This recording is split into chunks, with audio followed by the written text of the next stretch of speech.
Hi, everyone. Welcome to the Unearthed with Shelly Hughes podcast. I'm Shelly Hughes. On this podcast, we talk about the ups, the downs, the wins, the challenges, all about entrepreneurship. We like to talk about lessons learned and just really what it takes to grow a profitable and successful and passionate brand. Today is a very special episode where we have the one and only Scott Maxwell on the podcast today. And I know Scott very intimately because he is my dad and has, taught me a lot of lessons and has raised me in, I think, a pretty unique way from, friends that I grew up with and people that I know today. And so we were having lunch today as he was watching my son, and we decided, hey, I'm recording some episodes today. Why not bring my dad on to chat about things that we just chat about naturally every day. Love to. So, Dad, Yes. do you want to give us a little bit of background on who you are, your story, where you grew up? Okay. I'm a local Delco kid. Grew up in Glen Olden. Went to Interboro High School. Um, Worked for Sunoco in my early career for a little while, and then most of my career for a large local aerospace company. And worked there for 34 years, and recently retired about 4 years ago with a little help from COVID.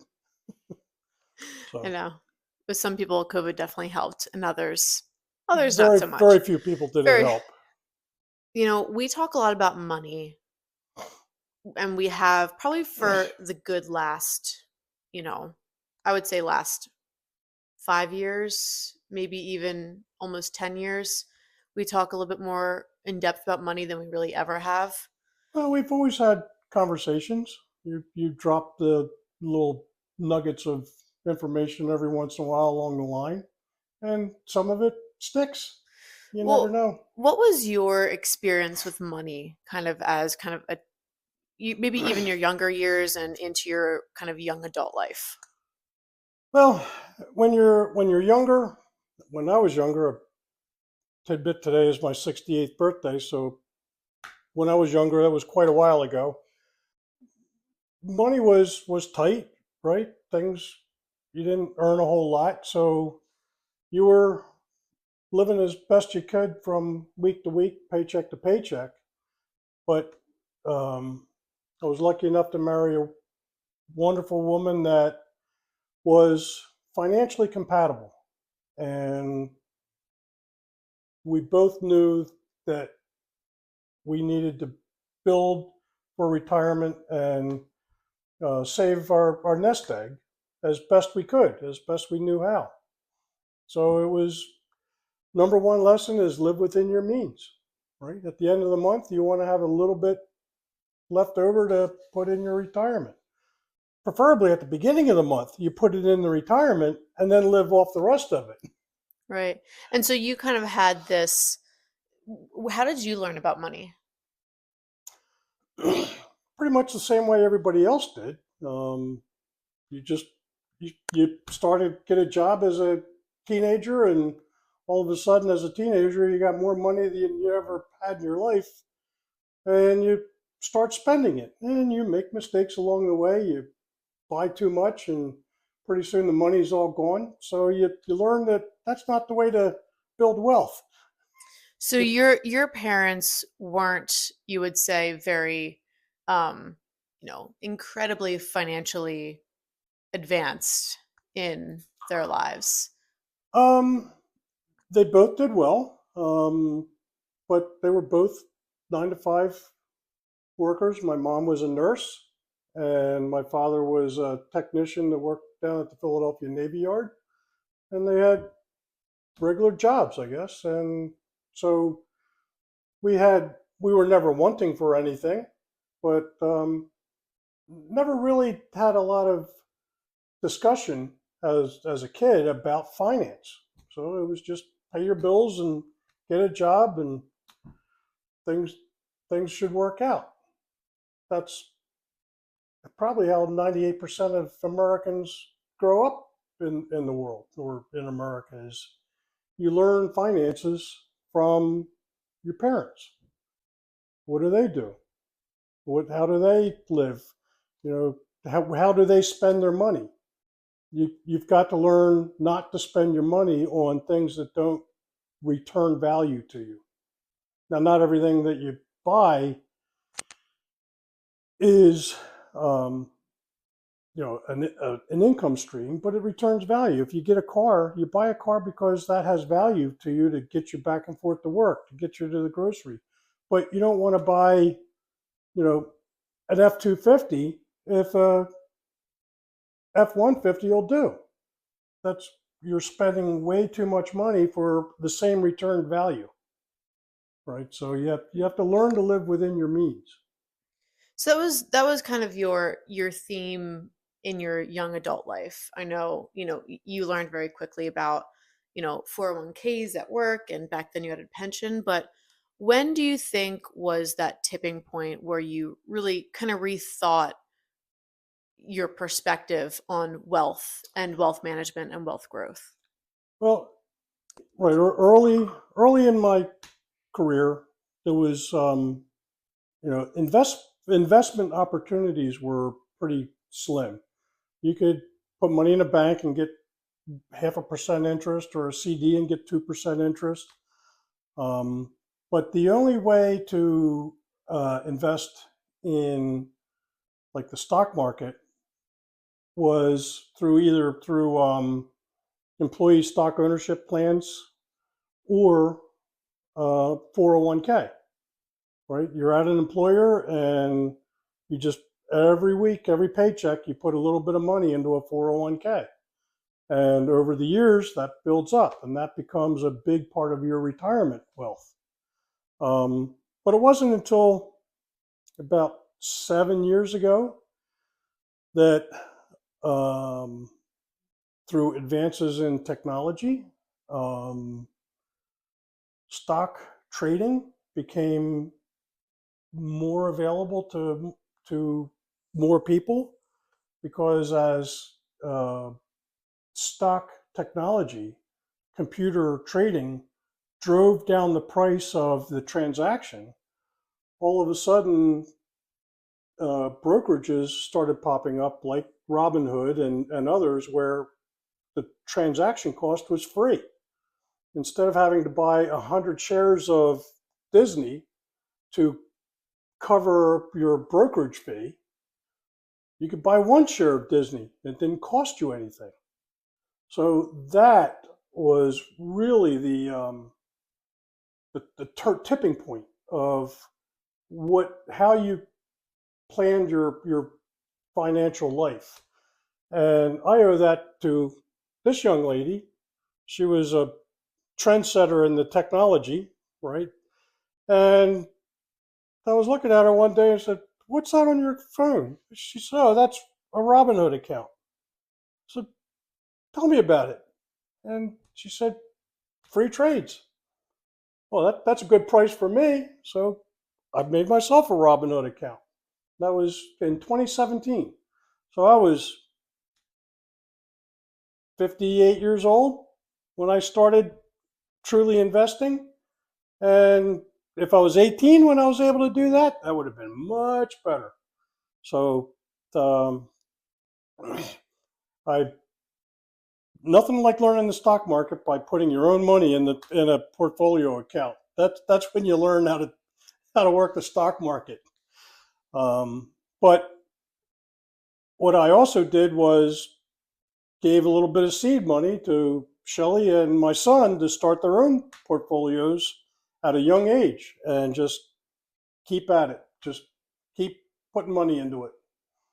So how did that, and I know back then we read Rich Dad Poor Dad around the same time. Mm-hmm. How do you feel like that rethought, kind of repositioned how you think about money and assets and That was a wonderful book. I would recommend that. And what it did, it breaks you out of your financial mindset. Uh, when you grow up and you see your own family, your own parents, what they do, how they live. And if your dad goes off to a 9 to 5 job in the morning and comes home at night and pays the bills.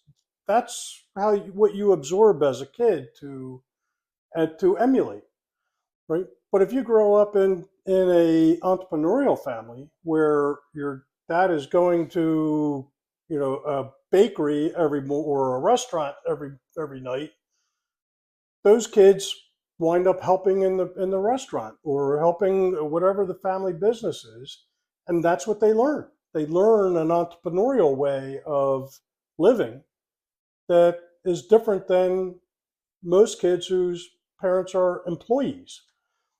That's a mindset that gets ingrained in you, that you're going to get a job, you're going to invest in a 401k, you're going to have a pension, and when you retire, you'll be in a lower tax bracket so that the taxes you pay on your 401k are lower.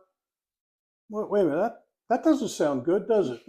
No, no. All right, so, but that's the theme of the book is people are pushed down this path of being an employee all their life, and then you're going to retire on your pension and Social Security and a little bit of savings that you have. Whereas the book opens up the whole flip side of a financial world that entrepreneurial kids grow up with. And that is the way rich people think about money and invest their money into ways that build passive income streams, right? And that was an eye-opener for me, because that was a kind of a world that was out of my reach for most of my life. You know, once you get into a job and you got a couple of kids and you're got bills to pay, it's hard to give up that job. But what you've got to do at that point is use that job, use the income from that job to push it and spread it into other investment opportunities that are abundant now that didn't exist 15, 20 years ago. The stock market is the way. You ask any investment person, they'll say the stock market is the way to build wealth.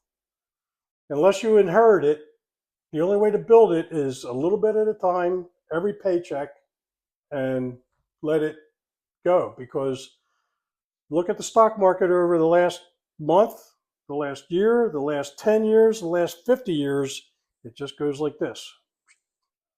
It goes up. And that's because it is a hedge on inflation.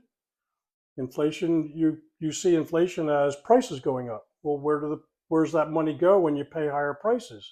It goes into the corporations that they'll have a higher revenue stream and higher profits and higher stock price. So it's almost a built-in cycle where you're now investing in the side that's gaining from those higher costs instead of just paying them out of your paycheck. So how, and I know you've experienced this with yourself and some of your old coworkers, but the majority of the people that we talk to every day and on this show is, they could be entrepreneurs themselves, business owners, even, a lot of marketing professionals, people in the publication space. So I think that this conversation doesn't have to be solely about, starting a business and that's the only way you can really build wealth. So what are some other ways, and maybe it goes into real estate, that you feel like even someone that has that 9 to 5 can still build that wealth and have, and true wealth in terms of assets, not, Yes. Yep. not just your promised retirement, that a lot of Right. people under the age of, 40, even older, we never got pensions. Right. So like, what would you recommend to people, even if they don't own a business? I was lucky enough to have some good friends in my corporate life that were mentors and very successful in their own right. And what they had done was invested in real estate. A very good friend of mine had, from the day he got married as a kid, him and his wife bought an investment property, and he just owned 2 or 3 apartments or houses to rent their entire career. And over the years, he would add another one or sell one if he had to, but he just increased he used his corporate income, his workaday income, to fund his other investment, right? So he bought properties and then used the equity in those properties to buy another property, right? So it's not easy street. There's a lot of work, a lot of research that needs to go into that avenue of investment, but it certainly has paid off for him in the long run. It's that type of investment is you buy a property, you get to a second property, a third. You spend your life, your working life, investing in multiple properties. And then when you get to retirement age, all of a sudden those properties are all paid off, and that's equity in your balance sheet, right? You can keep the properties and keep that rental income coming in as a passive income. That's one of the themes of Rich Dad Poor Dad, is to build investment opportunities that provide passive income that you don't have to spend hours at. If you've got a job, you work 40 hours, your income is based on the number of hours you put into it. If you have a sole proprietorship, you're also limited by the number of hours you can put into that. If you're a carpenter or an electrician, as a sole proprietor or a plumber, you're only getting paid for the hours that you're putting in. And you've only got so many hours in a day, so many hours in a week. So investment opportunities are where you've got streams of income that you don't have to invest your time in. And then you can have as many of them as you can find. That's really the basic theme of the Rich Dad Poor Dad book, is to find those investment streams, income streams that you don't have to invest a whole lot of time to maintain. And, with the absolute acknowledgement that the past 5 years has been very challenging to invest in real estate. And I think that's always the toughest part. It's kind of opening up that first door. So, and making sure that your numbers make sense. And there's all these calculations I'm sure that you can find online about just making sure the property makes sense for Yeah, the average rent in the right. Now, location, stuff like that. But really, the last 5 years has been really, really challenging right, to find a property that is worth purchasing, that is worth maybe even fixing up and renting. right. So it's like any other business. The real estate business goes through cycles, right? The time to have gotten into the real estate business was right after the 2008 real estate crash, the bubble. When that crashed, that's when rich people put their money and bought the houses that a whole lot of other people couldn't afford anymore, right? So you buy low, and when the opportunity and the iron is hot. That's not always the case. So it takes a lot of time and energy to research getting into real estate. I actually never did it. It's something you want to do as a long-term investment strategy, because it takes 30 years for the equity to build up, right? So it's not something that you can get into later in life, but it's something you can look for the opportunity if it presents itself as you're younger and get into it that way. So in my case, I've used the stock market to try and enhance my portfolio. And you can get that same concept of passive income from the stock market as well. Yes, but it also, again, it takes time. right? So you've got, if you get into the stock market, you've got to really diversify across sectors and companies. I got into a lot of ETFs, exchange traded funds, um, and individual companies. So you've got to kind of stick your finger into the wind and see where the financial winds are blowing, and basically just have a nice broad portfolio that if one sector is up or one sector takes a dip, another sector is holding up your portfolio. So you're going to take losses in one section and gains in another. And then every once in a while, you get lucky and find that nugget that really takes off. As an example, back in 2017, there was a company that was making gaming CPUs, NVIDIA. Well, my son was into gaming, so I'll buy some of that. So I bought a few shares of NVIDIA. And it just kind of was part of corner of my portfolio for a long time. And then, you know, cyber coins came out, blockchain. And then they started using NVIDIA chips to mine cyber coins. And then AI came out. And all of a sudden, NVIDIA went, till now, NVIDIA is like 30% of my stock portfolio. I didn't plan it that way, but I was lucky enough, had foresight enough to know that NVIDIA was the top chip maker in 2017, and I bought a few shares, and it's done well for me. Now I'm looking at other opportunities. You know, as companies reach that level of capitalization, having it's hard time to gain more percentage. The larger you are, the harder it is to double in size. Right. Um, an interesting event that just happened yesterday was Google came out with a new chip that is a quantum computing chip that just is monstrously powerful, like hundreds of thousands of times more powerful than a normal computing chip. Well, you know, that changes the entire market. That can really upset a lot of market plans. So those are the kind of things where, you know, you have a little bit of Google in your portfolio. That may be the rocket that takes off and floats your boat for a while.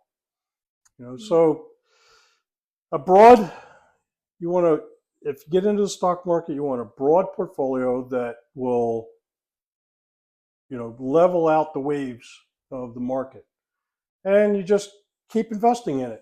You know, you've got to take your income from your corporate job and put $10, $50, $100, whatever you can afford every paycheck, put it in your portfolio account, and find out some place to put it. Spread it around, or pick a new sector that you want to get into that you think will be stable. You know, part of your portfolio is picking things that are stable. Part of your portfolio is picking things that are speculative, maybe, and part of your portfolio is a dividend play, where you get either a good REIT or energy stock that is, they're called pass-through companies, where 90% of their profits have to be passed through to the stockholders in dividends. So they make a good 6-7% dividend.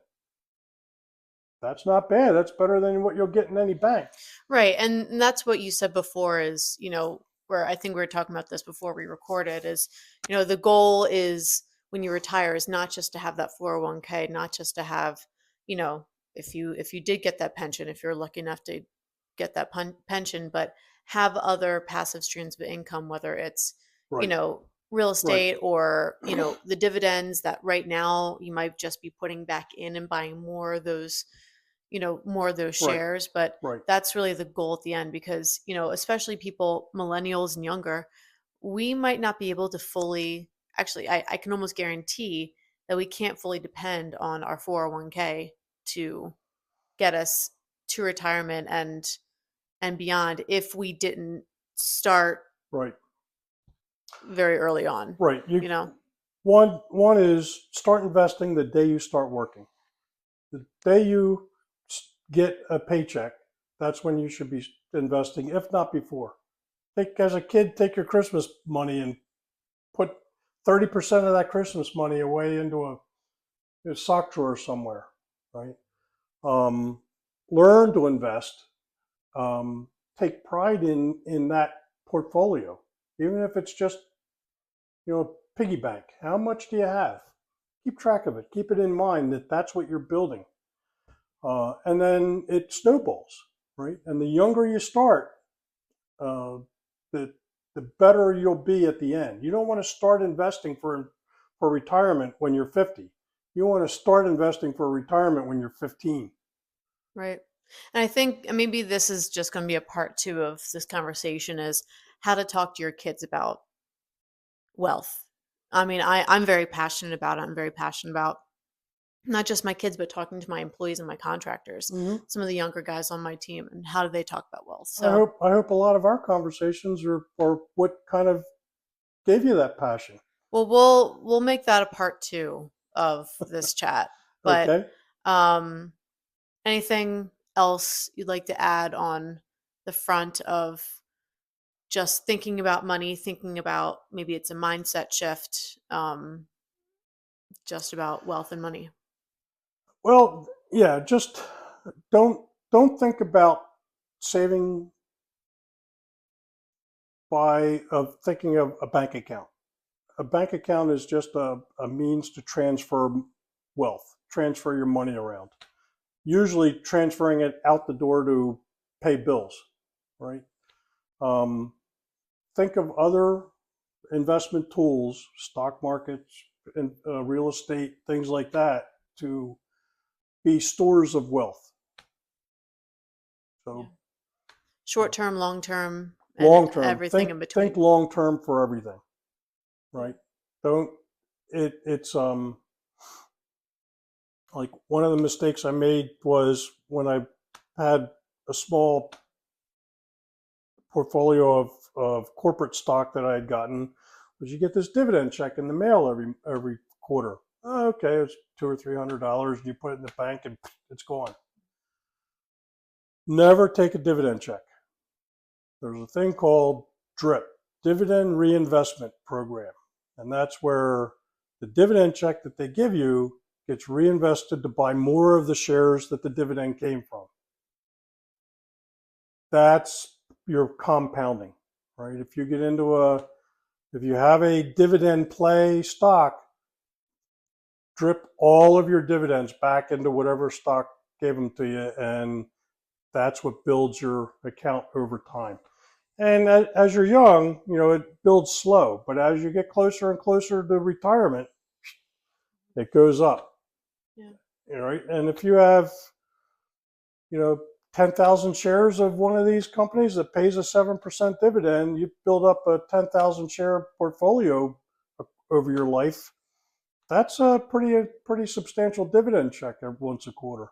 And some of them do once a month, whatever. But you got to investigate and find those opportunities. But again, that's part of the diversified portfolio.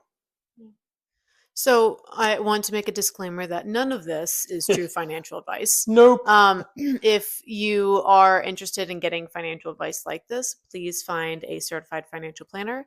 You can certainly reach out to Evolution Financial Group, whom, another disclaimer, is a client of Nolia Roots, but they're truly amazing. But I guess that's my final question to you. I know that you have a financial planner, Mm-hmm.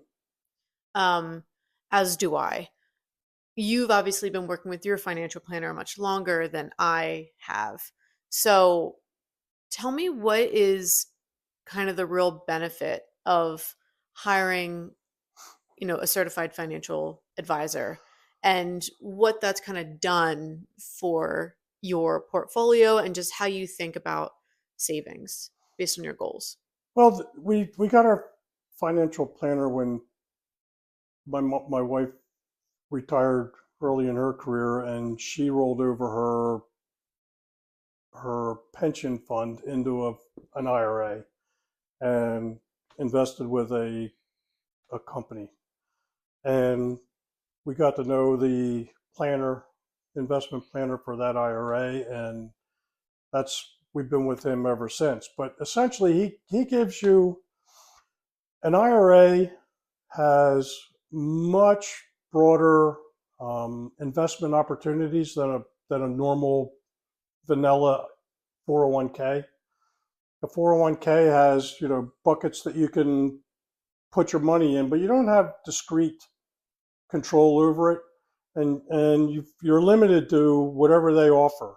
Whereas in a professionally managed IRA account, they've got a broad array of financial instruments that they can put your nest egg in and get much better performance from it. And they're just there for advice.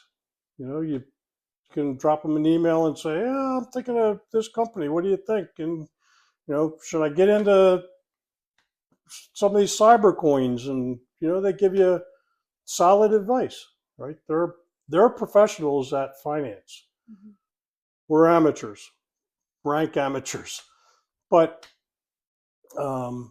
he said, "Well, you can, and it's probably a good idea, but maybe about 5% of your portfolio. Don't go hog wild on it." Right. Stories abound of people that put their life savings in some Bitcoin, and then it goes up, and then 24 hours later they're broke again. Right. If it sounds too good to be true, it generally is. Yeah, and a book that I actually gave Julia, someone on my team, is called "Smart Women Love Money," and it's I bought that book a long, long time ago, and it just helped me understand how to choose a financial advisor, what to think about with some of these things, what all these things mean. So if you're young and you're kind of first starting out, that's a book I definitely recommend, regardless of sex and gender.